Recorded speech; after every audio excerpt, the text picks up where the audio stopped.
an association of transmission system operators and environmental NGOs from across Europe that come together to make sure that the needed infrastructure for the energy transition to a decarbonized economy is achieved or built up in time. And these two groups have been traditionally enemies. They have very seldom worked together in the past. And with RGI, we created an opportunity for them to work together. And this is working very well. And so what I'm doing, sometimes I make jokes and said I am the pillow in between. And I think this is the most true definition of my work. But I also challenge them, I mediate among the two groups, and I push both to go beyond what they would do alone. And this is a very stimulating journey, because you can find out how people are indeed always, or generally, very willing and ready to engage. They only need the right friends to do it. Alone is difficult, but together with friends, it gets easier. And that's what I am doing. I'm creating friendship for them to do what generally they want to do already, but they don't know. Yeah.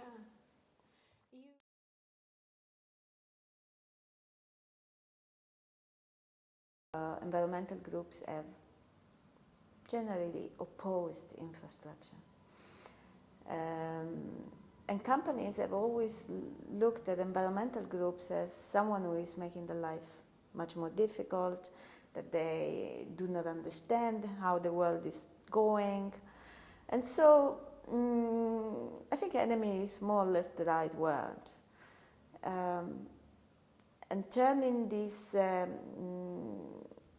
bad feeling into good ones takes a bit of effort, but the main work is to realize what we have in common. And it is true everywhere. There is something that we have in common, and we only have to look for it. And so in the specifics of RGI, it was clear that the dream of environmental groups to have a future that is renewable and therefore decarbonized, such to combat climate change, could only be realized with the right infrastructure. Without infrastructure, this would be much more complicated. And so there was an opening from the environmental community to start investigating what they should accept and how to make sure that infrastructure that needs to be built is built without damaging nature. And on the other side, the industry that wants to build infrastructure, is their business, finally discovered that they can indeed build infrastructure taking care that nature is not damaged.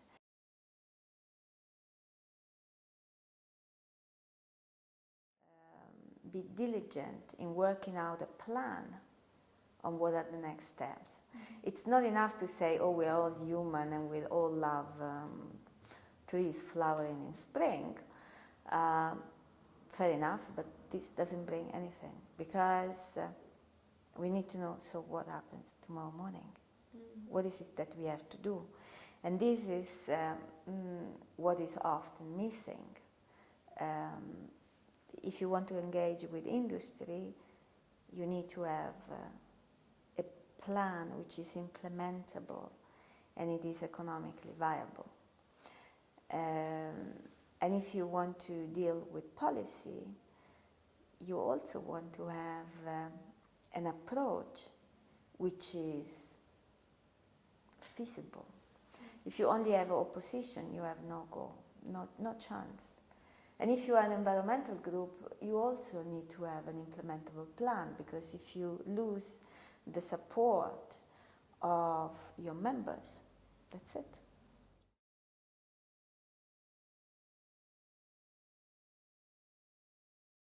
I'm very transparent.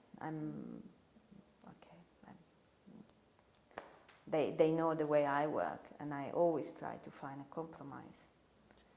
And because I know the different groups, and I know their drivers, their motivation, I know their constraints. This is very important, knowing their constraints, their limits, and trying to find a compromise is what needs to be done.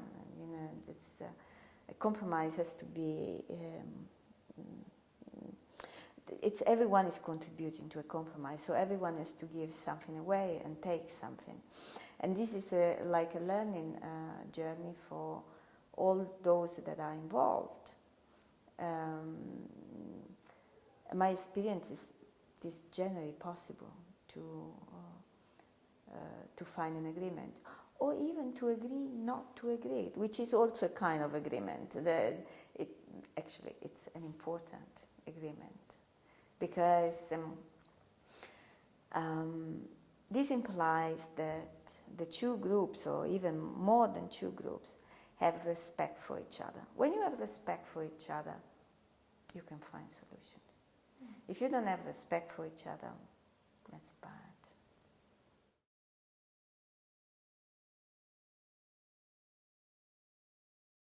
Climate change is already happening. It's not something of the future.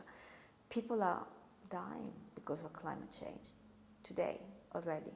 So it's not that we can lean and wait. We cannot wait.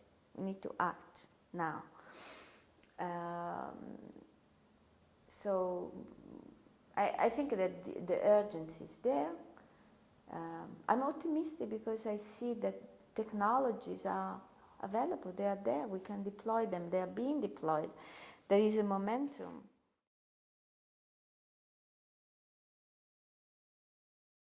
It is important in the sense that if we do it well in Europe, we show the others that it works.